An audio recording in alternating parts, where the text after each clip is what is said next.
Mi madre provenía de una familia de clase trabajadora pero logró costear los estudios de mi padre hasta que se convirtió en un posgraduado de una prestigiosa universidad. El día en que mi padre se casó con esa mujer, mi madre sin llorar ni protestar fue a trabajar como su empleada doméstica estando embarazada de mí. Mi padre pensaba que mi madre lo amaba y que podía manipularla a su antojo. Esa mujer creía que mi madre era innatamente inferior y que podía humillarla a voluntad. Mi madre no dijo una palabra y de inmediato me cambió por la hija de esa mujer que había nacido el mismo día que yo. Desde entonces ella me crió como a una joya preciosa mientras yo presenciaba cómo maltrataba a su propia hija biológica. Mi madre nació en un pequeño pueblo de la región industrial en decadencia, aunque sus padres estaban ausentes por trabajar fuera todo el año. Desde pequeña fue una excelente estudiante, la única de su localidad que logró ingresar al instituto de la ciudad. Al entrar al instituto mi madre conoció a mi padre. Mi padre también tenía calificaciones sobresalientes al principio, no se conocían, pero un día mi padre se acercó a ella. Miró la ropa sencilla de mi madre, frunció los labios y dijo: «¿Eres tú la que compite conmigo por el primer puesto?». Mi padre provenía de una familia acomodada y vestía ropa de marca, pero mi madre no se dejó intimidar. «¿Y tú quién eres?». En aquel entonces mi padre era una figura popular en la escuela y jamás imaginó que mi madre no lo reconociera, lo que hirió su orgullo en el acto. Esas palabras despertaron el espíritu competitivo de mi padre, quien comenzó a retar a mi madre con frecuencia. Al principio era por superarla, pero luego solo lo hacía para llamar su atención.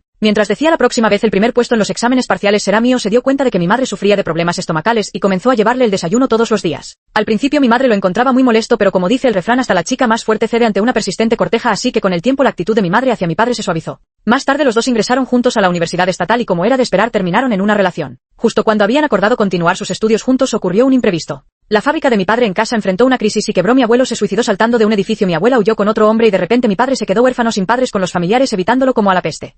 Antes de irse mi abuela no le dejó ni un centavo a mi padre. Sin dinero para vivir no tuvo más remedio que abandonar los estudios y ponerse a trabajar. Fue entonces cuando mi madre intervino, dijo que a ella se le daban mal las ciencias y que como las notas de mi padre siempre habían sido estables, que él siguiera estudiando y ella trabajaría para mantenerlo. Era un día cualquiera de invierno, nevaba mucho y mi padre, abrazando a mi madre entre lágrimas, le hizo un montón de promesas. Mi madre solo acarició la cabeza de mi padre y le dijo que debía tratarla bien en el futuro. Aquellos que rompen sus promesas sufrirán un terrible castigo. Mi madre abandonó la escuela secundaria aunque tenía buenas calificaciones. Eso no impresionaba a nadie, buscó trabajo por todas partes, pero al final solo consiguió un empleo en un almacén. Trabajaba en la línea de producción haciendo el trabajo más duro, comía la comida rápida más barata cada día y no gastaba ni un centavo. Así, con un salario de unos pocos miles de dólares al mes, logró mantener a mi padre en una prestigiosa universidad de Chicago. Durante la universidad mi padre solo volvía una vez al año en Navidad y cada vez abrazaba a mi madre diciéndole todo tipo de palabras dulces. Mi madre esperaba con ilusión casarse con él cuando terminara la universidad. En su tercer año mi padre le dijo a mi madre que las perspectivas laborales de su licenciatura no eran buenas y que quería hacer un máster para luego entrar como becario en una empresa de élite. Así que mi madre volvió a financiarle sus estudios de posgrado. Tras el máster mi padre consiguió entrar en la empresa de élite como deseaba. Y durante ese tiempo la abuela que había criado a mi madre sufrió una hemorragia cerebral tras una discusión con alguien y falleció poco después. Mi madre llamó a mi padre muchas veces y al final él contestó una. Escuchó el llanto desconsolado de mi madre y le dijo que esperara unos meses más, que iría a buscarla y que a partir de entonces sería su único familiar.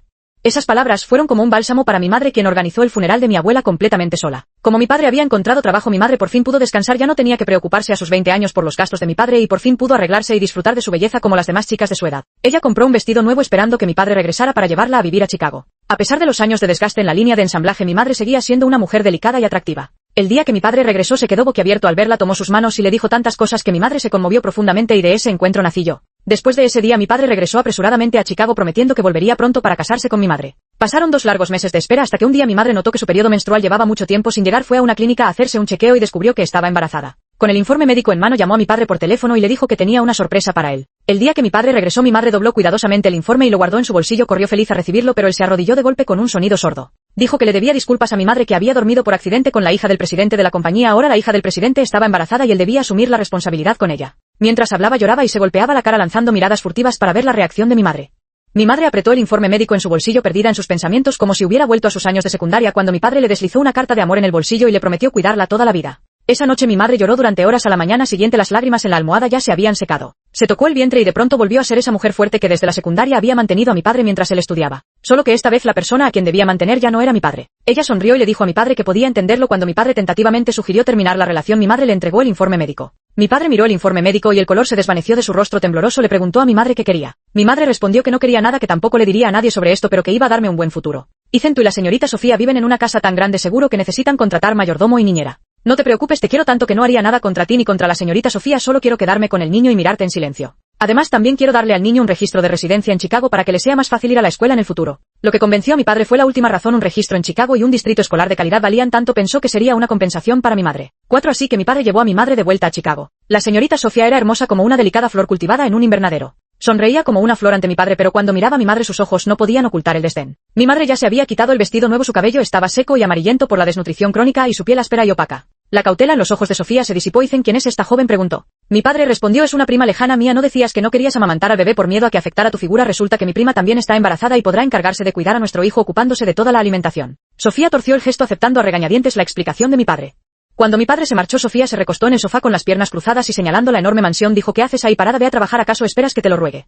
Los ojos de mi madre se apartaron del vientre que Sofía acariciaba, asintió sumisamente y luego se puso a trabajar. No fue hasta que llegó a la casa de Sofía que mi madre se enteró de que la aspiradora y la fregona debían guardarse en un cuarto de almacenamiento especial. Como no sabía usar esas herramientas de limpieza modernas, mi madre tuvo que buscar tutoriales de uso en su teléfono móvil de varios años. Limpió la villa por dentro y por fuera y no se detuvo hasta que el suelo quedó tan reluciente que podía reflejar la luz. Ella le pidió a Sofía que revisara los resultados y Sofía le dio una bofetada. ¿No ves que hay un cabello en ese lugar? Mi madre giró la cabeza, que había sido golpeada, hacia un lado y volvió a limpiar todo de arriba a abajo. Cuando Sofía finalmente no pudo encontrar ningún error, señaló el robot aspirador inteligente que estaba al lado y dijo: ¿sabes qué es eso? Mi madre respondió con sinceridad: no lo sé. Sofía, satisfecha, dijo: efectivamente, una campesina ignorante, mejor que no lo sepas, puedes quedarte a partir de ahora. Así fue como mi madre se convirtió en la niñera de mi padre y Sofía. La villa era enorme y dentro de ella no solo estaba mi madre como empleada doméstica. En total había 8 empleados domésticos en la villa con 4 habitaciones para el servicio. Mi madre compartía una habitación con una joven llamada Chloe. Chloe era un poco más joven que mi madre, no tenía buenas calificaciones porque no le gustaba estudiar, dejó la secundaria antes de terminarla y salió a buscar trabajo. Finalmente, cuando alcanzó la mayoría de edad, pudo encontrar trabajos menos agotadores. Mi madre llegó y Chloe se puso muy contenta. Que bien, hermana, por fin tendré compañía. Cuando extendió la mano para agarrarla de mi madre, se sorprendió al sentir sus callosidades. A esta bondadosa joven se le llenaron los ojos de lágrimas al instante. Hermana, debes haber sufrido mucho, tienes un hermano menor que mantener en casa. Mi madre sonrió y colocó la mano de Chloe sobre su vientre. Tengo un hijo. Chloe abrió los ojos asombrada y más tarde, mientras trabajaba en la villa, siempre se apresuraba a hacer las tareas más pesadas para que mi madre no sufriera demasiado. Este gesto llamó la atención de Sofía, pero no dijo nada. Más tarde, mientras Chloe ayudaba a mi madre a limpiar las ventanas, el taburete de repente se desarmó y Chloe cayó pesadamente al suelo, golpeándose la frente contra la esquina de un armario cercano, sangrando profusamente. Mi madre fue la primera en escuchar el alboroto, quiso llamar al 911 para llevar a Chloe al hospital, pero Sofía se apoyó en el marco de la puerta y la miró. Tenía las uñas pintadas de un rojo brillante y llevaba un pijama de seda. Mirando fijamente a mi madre, dijo palabra por palabra: si haces esa llamada puedes largarte de mi casa. Mi madre y Sofía se miraron durante unos segundos. Finalmente mi madre bajó la cabeza. Sí, señora. Sus manos retorcían las mangas de su vestido con aparente desamparo, pero en lo profundo de sus ojos ardía una ferocidad indomable. Fue otra niñera quien finalmente llamó a la ambulancia. Chloe sufrió una conmoción cerebral de haber llegado un poco más tarde. Las consecuencias habrían sido impensables. Después de aquello, Chloe renunció y mi madre nunca más volvió a verla. Tras la partida de Chloe llegó una nueva niñera a la mansión. El incidente con Chloe quedó como si nunca hubiera ocurrido, sumido en un silencio absoluto. La nueva niñera se llamaba Kale, era muy simpática y el primer día que llegó a la villa rápidamente congenió con todos. Echó el agua del trapeador sobre mi madre, la aisló deliberadamente e impidió que los demás hablaran con ella. Pronto Kale ganó el favor de Sofía, quien le pasó todas sus tareas a mi madre. Mi madre se volvió cada vez más cautelosa al trabajar en la villa. Era honesta y cumplidora, trabajaba con eficacia y hablaba poco. Cuando las demás niñeras se reunían para charlar, ella simplemente se ocupaba en silencio de sus tareas o descansaba en su estrecho cuarto de servicio. Las damas de alta sociedad que visitaban a Sofía notaron la presencia de esta niñera diligente y callada en su casa. Alguien le dijo a Sofía con envidia: si no te gusta dámela a mí, la niñera que contraté antes era increíblemente perezosa y glotona, justo necesito una así de trabajadora y obediente. La mirada de Sofía se posó en el vientre de mi madre mientras esbozaba una sonrisa que la hacía brillar como una joya. Eso no puede ser, en el futuro tendrá que amamantar a mi hijo. 6. Desde entonces Sofía pareció tratar un poco mejor a mi madre, ya no la obligaba a hacer trabajos pesados ni se ponía a criticarla por todo. Así que mi madre ya no estaba tan agotada. Durante ese tiempo mi padre y Sofía celebraron una gran boda como niñera. Mi madre por supuesto no tenía derecho a asistir. Pero nadie sabía que ese día mi madre se puso una gorra de béisbol y una mascarilla para observar desde lejos aquella fastuosa ceremonia. Esa fue una de las innumerables bodas que había imaginado con mi padre. Después del matrimonio mi padre rara vez volvía a casa. El padre de Sofía era el presidente de esa empresa de élite y al ver el potencial de mi padre como un joven talentoso lo llevaba a eventos sociales todos los días. Mientras tanto el vientre de mi madre crecía poco a poco. En un abrir y cerrar de ojos mi madre ya tenía 5 meses de embarazo. Su vientre estaba abultado, pero debido a los años de trabajo doméstico no se veía tan grande como el de Sofía. Ese día Sofía de repente le preguntó: ya que eres la prima de mi esposo, supongo que no querrás que nos divorciemos, ¿verdad? Mi madre negó con la cabeza y murmuró: deseo que el señor y la señora permanezcan juntos por 100 años de armonía. Sofía sintió satisfecha: ya que tú también lo crees, entonces acompáñame a un lugar. Mi madre siguió a Sofía hasta un hotel. Junto a ellas dos iba también una dama de alta sociedad. La dama parecía estar furiosa. Sofía dijo unas palabras a la recepción y el recepcionista le dio un número de habitación. Sofía llevó a mi madre y a la dama hasta la puerta de una habitación. Sofía dijo: la mujer que está dentro tiene la osadía de intentar seducir al marido de mi mejor amiga. Este tipo de cosas deben ser comunes en vuestro pueblo, sabes qué hacer, ¿verdad? Mi madre asintió con la cabeza y dijo que lo sabía. A las mujeres que seducen a hombres casados hay que tratarlas con mano dura para que no se atrevan a hacer algo tan vergonzoso otra vez. Sofía sintió satisfecha, no sabía que entendieras algo de moral. Los puños de mi madre se apretaron pero no dijo una palabra. Cuando Sofía llamó a la puerta de la habitación del hotel mi madre se abalanzó como una leona furiosa. Agarró a la mujer de allí por el cabello y comenzó a golpearla con todas sus fuerzas. La mujer intentó devolver el golpe pero mi madre le susurró al oído: tengo 5 meses de embarazo, si te atreves a defenderme hoy serán 2 vidas las que se lleven y pasarás el resto de tus días en prisión. La mujer miró con sorpresa y duda al vientre de mi madre pero finalmente se resignó y recibió una buena paliza de ella. Al final le arrancaron un buen mechón de pelo antes de que pararan. Durante todo esto la mujer también gritó pidiendo ayuda al hombre que estaba cerca pero él estaba demasiado ocupado disculpándose con la dama adinerada como para prestarle atención. Esta batalla hizo que mi madre se hiciera famosa entre el círculo de las damas de alta sociedad. Cualquiera que quisiera darle una lección al amante lo primero que hacía era pedirle a Sofía que le prestara a mi madre para ayudar, incluso después le daban dinero a mi madre.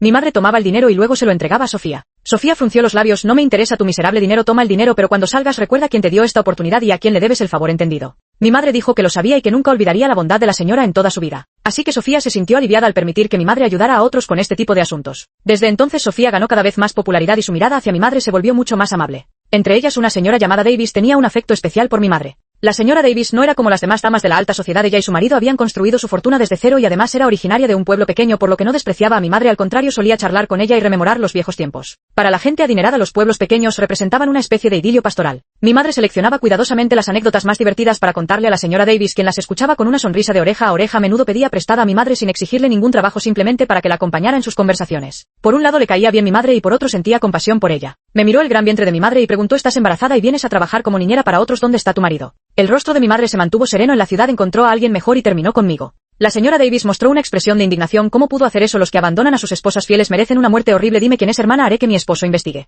Mi madre respondió: gracias por su amabilidad, señora Davis, pero ahora solo deseo que mi hijo nazca sano y salvo. No quiero ocuparme más de esos asuntos. Al hablar del niño la expresión de mi madre se tornó más conmovedora. S.R.A. Davis es lo mínimo y ya no me llames S.R.A. Davis, soy mayor que tú, puedes llamarme hermana Brenda. Mi madre se resistió un poco pero al final la llamó hermana Brenda. La S.R.A. Davis realmente sentía un profundo cariño por mi madre y la consideraba como una hermana menor de la familia.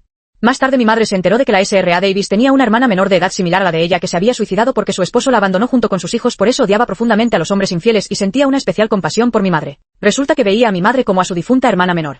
La barriga de mi madre crecía cada vez más. Cuando se acercaba la fecha del parto, mi madre y Sofía pidieron permiso en el trabajo. El día que pidieron permiso mi padre estaba acompañando a Sofía. Incluso durante el embarazo Sofía contaba con un nutricionista de élite que planificaba su alimentación diaria. Su piel era impecable mientras que mi madre frente a ella parecía una sirvienta descuidada. Al enterarse de que mi madre quería pedir permiso, Sofía no le puso dificultades. La mirada de Sofía se posó en el vientre de mi madre mientras se tocaba el suyo propio. El mismo destino pero diferente suerte, dijo mientras la mano de mi padre reposaba con ternura sobre el vientre de Sofía. Durante este tiempo mi madre había actuado con sumisa obediencia y mi padre ya se sentía completamente tranquilo respecto a ella. Por supuesto, nuestro tesoro debe crecer mimado y consentido, no como la gente común. Estas palabras cayeron en los oídos de mi madre como agujas punzantes. Hubo un tiempo en que durante los días y noches que mi madre trabajaba en el almacén lo único que la sostenía era esta misma escena que ahora tenía ante sus ojos, pero solo en su imaginación. Lamentablemente ahora las circunstancias eran diferentes, pero muy pronto volverían a cambiar drásticamente. Mi madre se fue de la casa de Sofía, alquiló una casa en las afueras y esperó el día del parto. No fue al hospital, sino que llamó a una comadrona experimentada de su pueblo natal para que la ayudara con el parto. Con un llanto nací justo antes de que Sofía diera a luz. 2 días después alguien le envió un mensaje a mi madre diciendo que Sofía había ido al hospital. Mi madre me colocó en un Moisés y me llevó al hospital. Cada uno de sus pasos era cuidadoso, llevándome en brazos y tratando de no llamar la atención. No hizo ningún esfuerzo por ocultar mi presencia, por lo que la gente en el hospital simplemente la tomó por una madre común. A veces cuanto más intentas ocultar algo más sospechoso parece. Sofía no tuvo un parto fácil, incluso sufrió una hemorragia y se desmayó inmediatamente después de dar a luz sin siquiera tener la oportunidad de ver a su bebé. Y mi padre, debido a una reunión importante con el esposo de la señora Davis, no pudo venir al hospital de inmediato para ver a su hija. Mi madre me colocó en las manos de otra persona quien luego me cambió de la sala de partos. Sofía tenía un estatus tan prestigioso que incluso su hija tenía una habitación individual en el hospital. Y esa persona no era otra que la prima de Chloe. Chloe había muerto el día en que su frente chocó contra la esquina del armario y su prima Kale la reemplazó para convertirse en la niñera de la familia de Sofía. Kale era elocuente, astuta y de apariencia común en la villa, lideraba el acoso hacia mi madre y rápidamente se convirtió en la fiel perra de Sofía. Esta vez en el hospital Kale acompañó a Sofía. Ese mismo día mi madre regresó a la villa, tomó en sus brazos a la hija de Sofía y escribió con letra delicada en su diario: querido Ethan y señorita Sofía, esto es solo el comienzo. Desde que nací supe que era diferente a Mali, la hija de la niñera. El nombre Mali se lo puso Sofía. En aquel momento mi madre llevó a Mali para que Sofía le pusiera un nombre y Sofía se mostró muy sorprendida antes de decir: cualquier nombre vale, que se llame Mali. Pero cuando llegó el turno de ponerme un nombre, Sofía lo pensó detenidamente, consultó repetidamente diferentes fuentes y finalmente me llamó Joy. Tomado del inglés Joy, que significa alegría. Sofía creía que su familia era adinerada, que ella había nacido como una princesita y que naturalmente debería ser feliz toda su vida. Por eso Sofía me consentía en exceso comprándome todo lo que yo quería. Si algo de los demás me llamaba la atención, Sofía haría lo imposible por conseguírmelo. Me encantaba la niñera de la casa que resultaba ser mi madre. Cuando la vi amamantando a Mali sentí que me habían robado lo que era mío, así que me puse a llorar y gritar desconsoladamente. Sofía, con el corazón apenado, me abrazó contra su pecho y ordenó a mi madre que de ahora en adelante solo me diera el pecho a mí. Mi madre aceptó sumisa y desde entonces llevaba siempre un biberón consigo. Día tras día me cuidaba con esmero mientras que a Mali la dejaba en la habitación del servicio, yendo periódicamente a cambiarle los pañales y prepararle la leche en polvo. Todas las niñeras de la mansión me adoraban y se disputaban mi atención, especialmente la tía Kale, que cada vez que me veía traía golosinas o juguetes para divertirme y se peleaba por cargarme en brazos. En cambio con Mali actuaban como si fuera algún tipo de apestada, evitándola a toda costa. Solo mi padre era un poco extraño, probablemente era la persona en toda la mansión que más se preocupaba por Mali, incluso le dio caramelos varias veces, pero luego Sofía lo descubrió y él nunca más volvió a hacerlo. Yo crecí en un ambiente lleno de amor mientras que Mali era como una rata en la alcantarilla, desagradable para todos. Sofía estaba muy satisfecha con el trato diferenciado hacia nosotras dos e incluso mejoró su actitud hacia mi madre. Una vez entre sueños la escuché hablar con mi padre. Tu prima es bastante honesta y prudente, sabe lo que debe y no debe hacer y no defiende a su hija a toda costa. De lo contrario no podría permitir que se quedara con esa bastarda que no se sabe de dónde vino. Con ella como contraste para nuestra Joy, seguro que Joy crecerá feliz.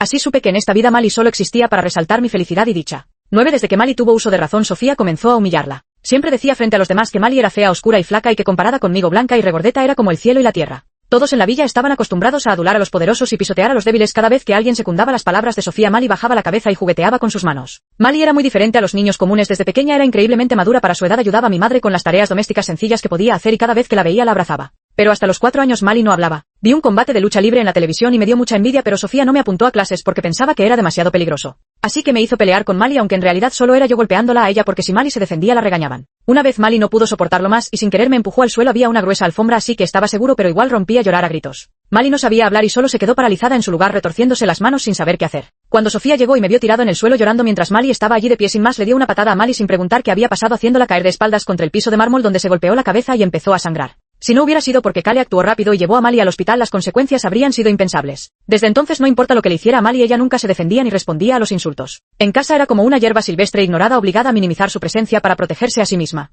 Un día cuando mi madre salió a comprar verduras, Sofía le dijo a Mali que mi madre la había abandonado y se había ido. Mali salió corriendo bajo un calor de 35 grados y no regresó después de 2 horas. Cuando mi madre volvió, salió a buscarla durante mucho tiempo y finalmente encontró a Mali desmayada al borde del camino, víctima de un golpe de calor. Mi madre desesperada llevó a Mali al hospital. Cuando Mali despertó y vio el rostro de mi madre, parecía que ésta estaba a punto de llorar. Mali extendió su pequeña mano y tocó la cara de mi madre pronunciando sus primeras palabras en la vida. Mamá, no llores. Apenas Mali pronunció esas palabras, las lágrimas de mi madre cayeron y abrazó a Mali con fuerza. Ese día mi madre escribió en su diario: durante todo este tiempo el odio había nublado mi visión. Fue hoy cuando Mali me abrazó y sus pequeñas manos cálidas acariciaron suavemente mis mejillas que finalmente me di cuenta de que los errores de los adultos quizás no deberían afectar a los niños.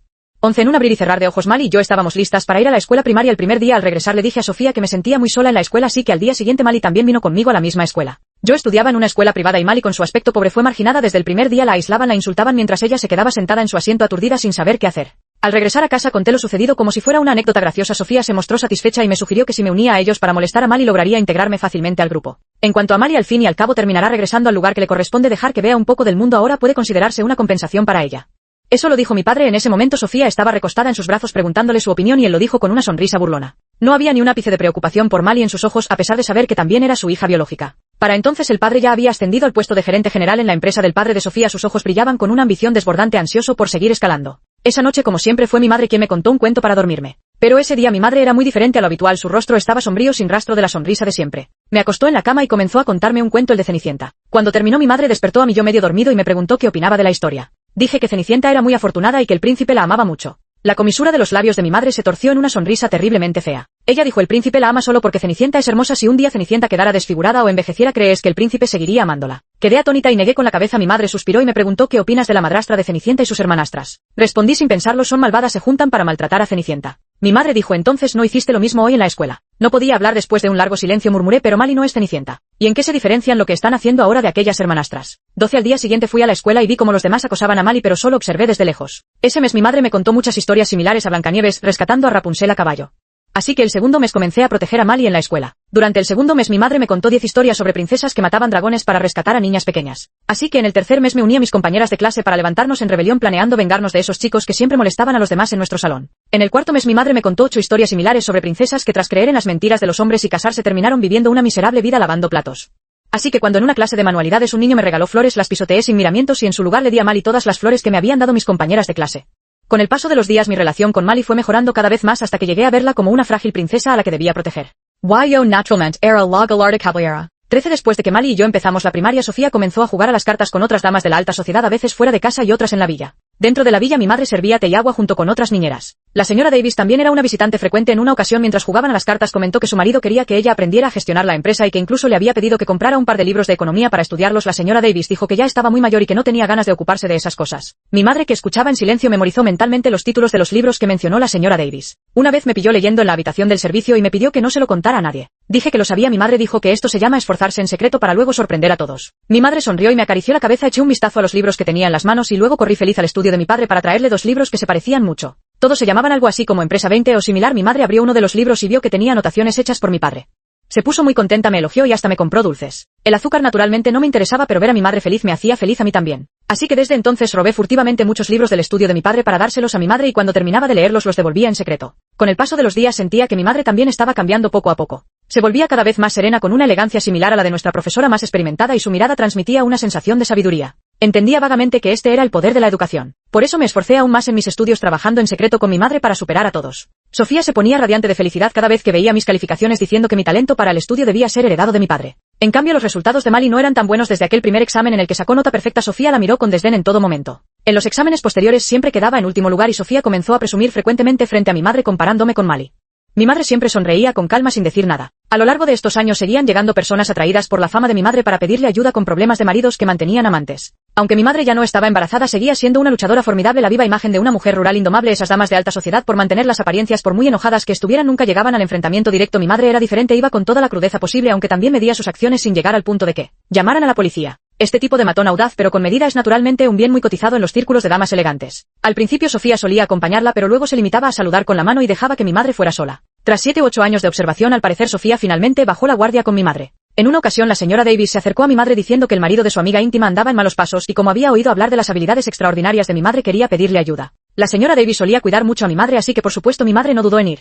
El día que le dieron una lección al amante, la señora Davis también estaba presente, pero su mejor amiga de repente tuvo un asunto urgente y no pudo asistir. Todo iba bien en la pelea, pero la señora Davis, probablemente para vengar a su amiga, no dejaba de hacer comentarios sarcásticos mientras mi madre se enredaba con la amante. Como resultado, la amante malinterpretó y pensó que la señora Davis era quien había instigado a mi madre. De la nada sacó unas tijeras y las lanzó violentamente hacia la señora Davis, quien se quedó paralizada del miedo. En el momento crítico fue mi madre quien se interpuso frente a la señora Davis. La sangre brotó al instante, todos se quedaron petrificados, incluida la amante. Mi madre tuvo un agujero apuñalado en el abdomen y pasó un mes recuperándose en el hospital antes de poder salir. 15. La señora Davis, temiendo dañar la reputación de su mejor amiga, no quiso denunciar a la policía, lo que profundizó aún más su sentimiento de culpa hacia mi madre. La señora Davis era una persona extremadamente leal y afectuosa, ya le tenía mucho cariño a mi madre, pero después de este incidente, con lágrimas en los ojos, la reconoció como su hermana menor, diciendo que a partir de entonces serían como hermanas de sangre. Mi madre inicialmente quiso rechazarlo, pero la señora Davis le explicó que unos días antes había consultado a una medium quien le dijo que en esos días enfrentaría un desastre sangriento, pero que posiblemente recibiría ayuda de una persona noble si aparecía dicha persona. La señora Davis no podía tratarla con desdén. Mi madre y la señora Davis eran ambas de pueblo pequeño y ante este tipo de cosas siempre habían adoptado la postura de más vale creerlo que no.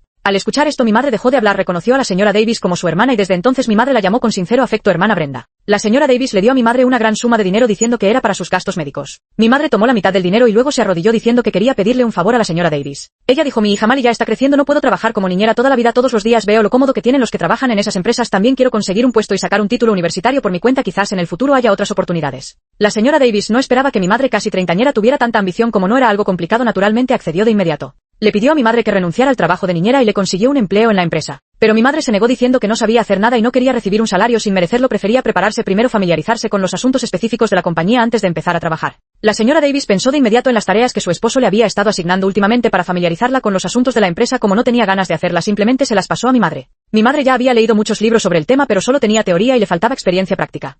La acción de la señora Davis fue como encontrar una almohada justo cuando necesitabas dormir. Mi madre progresó a pasos agigantados y poco a poco fue capaz de entender los documentos en el estudio de mi padre e incluso de hacer sugerencias para ayudar a la señora Davis. La señora Davis transmitió las sugerencias de mi madre como si fueran suyas a su esposo. El señor Davis pensó que su esposa era una genia y adoptó muchas de sus ideas, lo que hizo que la empresa de la familia Davis prosperara cada vez más. Mi madre era así como una esponja, absorbiendo conocimientos con avidez mientras trabajaba como niñera, hinchándose poco a poco. Finalmente un día sintió que ya se había hinchado lo suficiente. Guardó todo el dinero que la S.R.A. Davis y otras damas adineradas le habían dado a lo largo de los años en una tarjeta. Debería haber sido 600.000, pero tomó 100.000 para dárselos al amante que la había apuñalado y a la medium que se comunicó con la S.R.A. Davis. Ese día escribió en su diario: que extraño, aunque todo está a punto de terminar, ¿por qué me siento tan tranquila? Queridos Ethan y señorita Sofía, si supieran en qué medida he crecido ahora, seguramente también se alegrarían por mí. 16. Ese día Sofía me llevó a casa de sus padres para visitar a mi abuelo. El abuelo estaba envejeciendo y cada vez tenía más achaques. En toda su vida solo había tenido a Sofía como hija. La relación entre Sofía y mi padre siempre había sido muy buena y mi padre demostraba ser muy competente, por lo que el abuelo comenzó a considerar traspasarle la empresa por completo. Para ello le asignó a mi padre una tarea extremadamente difícil. Mi padre estaba cada día agobiado por los asuntos de la empresa y ese día precisamente fue cuando un proyecto de su compañía le fue arrebatado por la empresa de la señora Davis. En los últimos años la señora Davis había confiado y apreciado cada vez más a mi madre. Durante el día mi madre trabajaba como niñera y por la noche comenzaba a ocuparse de algunos asuntos empresariales que la señora Davis le encomendaba. No se sabe si fue intencional o no, pero los negocios que luego expandió el grupo Davis de la señora Davis comenzaron a coincidir con los del grupo San donde trabajaba mi padre. Mi padre se debatía en el estudio tratando de encontrar la manera de recuperar las pérdidas causadas porque el grupo Davis se había adelantado en acaparar los recursos cuando entró mi madre. Ella dijo que durante estos años había ganado la plena confianza de la señora Davis y que tal vez podría ayudar a mi padre. Mi padre estaba escéptico, aunque había oído rumores sobre la cercanía entre mi madre y la señora Davis, simplemente nunca le había prestado atención. Hizo un intento pidiéndole a mi madre que sonsacara secretos comerciales a la señora Davis y en solo 2 semanas mi madre consiguió la información que mi padre necesitaba. Mi padre se llenó de alegría y comenzó a usar a mi madre como punto de entrada para lanzar su ofensiva contra el grupo Davis. Pero lo que él no sabía era que si no fuera por el miedo a que sospechara, esos llamados secretos comerciales podrían haber sido enviados a mi padre ese mismo día. 17. Ese día Mali y yo volvimos de la escuela a la villa y al entrar vimos a mi madre arrodillada en el suelo con una marca roja de una bofetada en la cara. La señora Davis estaba sentada en el sofá frente a ella mirándola con desdén. Después de todos estos años de tratarte tan bien, de considerarte como una hermana, así me traicionas, ¿acaso los perros se comieron tu conciencia? Sofía a un lado sostenía su taza de café mientras observaba el espectáculo. Ella no tenía idea de lo que ocurría en la empresa de su padre y no entendía por qué las dos estaban peleando, pero disfrutaba viendo cómo la señora Davis se enfrentaba a mi madre, añadiendo de vez en cuando algún comentario para avivar el fuego. Al final mi madre se arrodilló para disculparse ante la señora Davis, quien se marchó haciendo sonar sus tacones con estrépito. Mali intentó apresuradamente ayudar a mi madre a levantarse mientras Sofía la miraba con desdén. Te dieron una oportunidad y no supiste aprovecharla. Al final la gente de clase baja siempre seguirá siendo de clase baja. Te aconsejo que te limites a ser una niñera y te concentres en criar a tu hija. Les lanzó una mirada de desprecio a ambas, pero al verme a mí su rostro se iluminó con una sonrisa radiante. Sofía pensó que mi madre ya no tenía ningún último recurso, pero no sabía que últimamente la mirada de mi padre hacia mi madre se volvía cada vez más suave. 18 Estos días, gracias a los secretos comerciales que mi madre le proporcionó, la carrera de mi padre ha estado en pleno auge. Siguiendo esta tendencia no pasará mucho tiempo antes de que mi padre pueda completar la tarea que le asignó mi abuelo materno. Lo siento, te dolió mucho la bofetada que recibiste hoy. Mi madre dio un paso atrás esquivando la mano de mi padre. Mi padre tosió ligeramente. Este fin de semana, ¿qué tal si llevo a Mali y los tres vamos juntos al parque de diversiones? Yo me encargaré de hablar con mi esposa y lo del registro de residencia de Mali en Chicago lo arreglaré estos días. Su mirada estaba llena de ternura, pero no mencionó ni una palabra sobre el dinero. En sus ojos parecía que darle a Mali un poco de amor paternal y un registro en Chicago era la mejor forma de compensar a mi madre. Mi madre solo aceptó lo del registro, pero no accedió a lo del parque de diversiones. Además, le pidió a mi padre $100,000. Mi padre suspiró aliviado. Después de todo, llevar a Mali y a mi madre al parque de diversiones podía llamar la atención fácilmente. Aún no se había consolidado en su posición y no quería que surgieran problemas. Además, también estaba poniendo a prueba a mi madre al ver que ella realmente lo había dejado ir. En el fondo de su corazón él suspiró aliviado, pero también con un poco de decepción. 19 El colapso fue casi instantáneo antes de que la señora Davis y mi madre se enemistaran. Mi madre le había dicho a mi padre que el grupo Davis había obtenido información privilegiada con un presupuesto de $1.000 millones preparándose para adquirir el terreno al oeste de la ciudad en 3 días. Al principio mi padre también dudó mucho, pero gracias a los secretos comerciales que mi madre le había robado ya había obtenido casi 200 millones de ganancias del grupo Davis. Además, la ruptura entre la señora Davis y mi madre ocurrió justo al día siguiente de que mi madre le contara a mi padre ese dato confidencial. Al final mi padre terminó creyéndole a mi madre. En la licitación mi padre se adjudicó el terreno al oeste de la ciudad por 1.100 millones. Estos 1.100 millones justos son todos los fondos líquidos del grupo Sun. El día después de que mi padre consiguiera el terreno en el oeste de la ciudad, todos los socios comerciales que había arrebatado al grupo Sun dejaron de responder a sus llamadas. Denunció a la policía para investigar, solo para descubrir que todas las empresas del otro lado eran fachadas. Los estafadores habían huido con el dinero. Las direcciones de registro estaban puestas al azar y las direcciones IP incluso estaban en el extranjero. Las empresas clientes que ya habían firmado contratos exigían urgentemente los productos, pero los socios comerciales habían huido. Mi padre naturalmente no pudo entregar la mercancía y se vio obligado a pagar indemnizaciones. Todos los fondos líquidos de la empresa se habían destinado a la compra del terreno en el oeste de la ciudad, así que tampoco pudo cubrir las compensaciones. Estos días está tan ocupado que apenas toca el suelo y la atmósfera en casa se vuelve cada vez más tensa. Ese día mi abuelo vino a mi casa. Él y mi padre estuvieron mucho tiempo en el estudio y cuando salieron el abuelo me miró y se quedó paralizado. Le dijo a Sofía: ¿por qué esta niña se parece tanto a tu niñera? 20 Mi padre estaba decidido a vender el terreno, pero ese mismo día alguien llamó a la policía para reportar el descubrimiento de un yacimiento indígena en el terreno del oeste de la ciudad. Al día siguiente el gobierno protegió el terreno en el oeste de la ciudad. Excavadoras y arqueólogos se reunieron allí y 15 días después las autoridades confirmaron que bajo ese lugar yacían los restos de una antigua tribu. El terreno fue confiscado por el gobierno. 11.000 millones se esfumaron y el grupo Sun enfrentaba una indemnización astronómica sin tener un solo centavo para pagarla. Mi padre vendió todos los activos a su nombre, incluso la villa de Sofía, pero aún así fue como intentar apagar un incendio con un vaso de agua. Así que la empresa quebró. Mi padre fue expulsado y la mansión familiar fue embargada por el banco para su subasta judicial. El grupo Davis aprovechó la oportunidad para adquirir el grupo Sun y en apenas un mes Sofía pasó de ser una dama de alta sociedad a una plebeya viviendo en un modesto vecindario. Mi padre lo perdió todo y fue entonces cuando de repente se dio cuenta de que todas sus decisiones equivocadas habían sido influenciadas por mi madre. Fue ella quien le proporcionó información falsa, lo que llevó a que el grupo Sun terminara perdiendo paso a paso. Ella no dejaba de lanzarle migajas a mi padre, llevándolo paso a paso hacia la trampa para luego cerrar la red de un solo golpe. Él enloqueció buscando vengarse de mi madre, pero terminó en prisión antes por evasión de impuestos y fraude comercial. 21 En la prisión mi padre al otro lado del cristal le preguntó a mi madre por qué lo había querido vengar de esa manera cuando ni siquiera se habían casado y él ni siquiera podía considerarse infiel. Mi madre, vestida con el hermoso atuendo que la señora Davis le había regalado, se sentó frente a mi padre y habló palabra por palabra. ¿Crees que es tan simple como un cambio de corazón? En aquel entonces yo ya tenía la carta de aceptación de una universidad mejor, pero para pagarte los estudios rechacé la invitación e incluso por miedo a que te sintieras culpable nunca te lo dije. Hice durante 10 años con mi comida barata y no me compré ni una sola prenda de vestir, todo para ahorrarte la matrícula y los gastos de manutención, y ahora me dices que es tan simple como un cambio de corazón. ¿Y sabes qué es lo que más me enfurece? Que mi madre sufrió un derrame cerebral y podría haberse salvado, pero todo mi dinero era para ti, todo para ti. Dicen jaja, la llevaron al hospital, pero como no teníamos dinero para el depósito, los médicos se negaron a tratarla. Mi madre tuvo que esperar la muerte sola y abandonada en el pasillo del hospital. Cambié la vida de mi madre por tu éxito en la gran ciudad y así me lo pagas. Mi madre se limpió las lágrimas. Era la primera vez que lloraba desde que llegó a casa de Sofía después de tantos años. La última vez había sido cuando su padre le dijo que se había enamorado de otra persona. Al ver a su padre con el uniforme de prisión y un rostro batido, sintió como si algo de repente se liberara en su corazón, pero lo que siguió fue una tristeza aún más profunda. Hasta el día de hoy no podía aceptar que alguna vez había renunciado a su futuro por un hombre y que incluso había hecho que su propia familia pagara con sus vidas. Este ha sido la sombra de toda su vida, un peso que no podía soportar y por el que tendría que arrepentirse eternamente. El diario de mi madre finalmente estaba a punto de llegar a su última página y mi corazón palpitaba con fuerza como si estuviera lamentándose junto a ella. 22 Pronto llegó el veredicto del tribunal. Mi padre fue condenado por múltiples cargos y pasaría el resto de su vida en prisión. Antes de que mi padre entrara en prisión, Sofía me llevó a hacernos una prueba de ADN. Cuando descubrió que yo no era en absoluto su hija biológica, Sofía enloqueció. Una y otra vez interrogó a mi madre hasta que finalmente perdió los estribos y se abalanzó sobre ella para golpearla. Mi madre se quedó quieta permitiendo que la golpeara e insultara. Cuando Sofía se quedó sin fuerzas y se desplomó en el suelo, mi madre se agachó agarrándola bruscamente por el cuello de la camisa. En realidad ya sabías desde hace tiempo la relación que tengo con Ethan, no es así. La única razón por la que no dijiste nada era porque disfrutabas el placer de mantener a la antigua amante de tu marido bajo tu zapato. Sofía se quedó paralizada, incluso olvidó resistirse. Si no quieres que tu hija viva la segunda mitad de su vida como yo viví la primera, transfiéreme la custodia de Joy. Sofía replicó de inmediato, con qué derecho. Sus ojos reflejaban una mirada llena de rencor. Tu hija ha suplantado la identidad de mi hija durante tantos años. En la segunda mitad de su vida me aseguraré de atormentarla, bien de que sea señalada y escupida por todos, de que pague todo lo que me debes. El rostro de mi madre permaneció impasible, solo se acercó al oído de Sofía y murmuró unas palabras. El rostro de Sofía se ensombreció al instante. ¿Tú cómo puedes tenerlo? Yo claramente lo había eliminado. Mi madre le sorprende, señorita Sofía. Los actos humanos son observados por el cielo. Las cámaras de vigilancia del día en que Chloe murió fueron grabadas por otra niñera cercana a ella. Es cierto que somos gente de bajos recursos sin mucha educación, pero sabemos distinguir el bien del mal. Después de decir esto, mi madre se marchó llevándome a mí y a Mal, y antes de irse le dejó a Sofía una tarjeta de presentación. En la tarjeta decía Hannah Wang, gerente general del grupo Davis. Sofía se quedó sentada en el suelo mirando la tarjeta de mi madre, incapaz de reaccionar durante mucho tiempo. Era la primera vez que conocía el nombre completo de mi madre. No podía imaginar de ninguna manera que la niñera a quien tanto menospreció y maltrató ahora era la gerente general del grupo. Mi madre estaba segura de que Sofía no intentaría recuperarme, y así fue. A los pocos días Sofía llamó a mi madre para que llevara a cabo los trámites de transferencia de custodia conmigo. Al marcharse, Sofía llevaba puestas unas gafas de sol y preguntó. ¿Está bien? Sofía no dijo quién era ella, pero mi madre lo sabía. Mi madre asintió. La trataré como a mi propia hija. Detrás de nosotros se escucharon los sollozos entrecortados de Sofía. Hasta el final no se atrevió a pronunciar el nombre de Mali. La persona a quien había humillado de mil maneras resultó ser su propia hija. Ni siquiera se atrevía a pensarlo. Siempre decimos que el arte imita la vida, pero la vida es tan dramática. Así que cuando terminé de escribir estas palabras me giré y me abracé a mi madre. Mamá, tu vida ha sido una mezcla de melodrama y leyenda. Mali, que estaba viendo una serie, al verme abrazar a mi madre también vino gimiendo y quejándose para pedir un abrazo. En el examen de ingreso a la secundaria yo quedé primero y ella segunda, así que los dos fuimos a la misma preparatoria. Más tarde en la preparatoria uno estudió letras y el otro ciencias, y en la universidad uno fue a la costa este y el otro a la costa oeste. Pero cada vez acordábamos volver juntos a ver a mamá. Todas somos firmes niñas de mamá, preparadas para volver a casa y heredar el negocio familiar después de ver el mundo. La situación en casa mejoraba cada vez más y mi madre estaba cada vez más ocupada, pero cada vez que Mali y yo volvíamos de la escuela ella posponía su trabajo para estar con nosotras. Mi madre nunca preguntó por qué acepté tan rápido que mi verdadera madre era ella. Ella ocultaba algunas cosas para no preocuparme, pero yo también le ocultaba algunas cosas a ella. La mayoría de las veces lo entendíamos sin decirlo. Mamá me abrazaba con un brazo, a mi hermana con el otro, y canturreaba suavemente una canción. Brilla, brilla, pequeña estrella, como me pregunto qué serás arriba en el cielo, tan lejos como un diamante en el azul. Igual que cuando era pequeña y no podía dormir, iba corriendo al cuarto de la sirvienta para rogarle a mamá y a Mali que me dejaran dormir con ellas. Tan, Riken Fortenfen.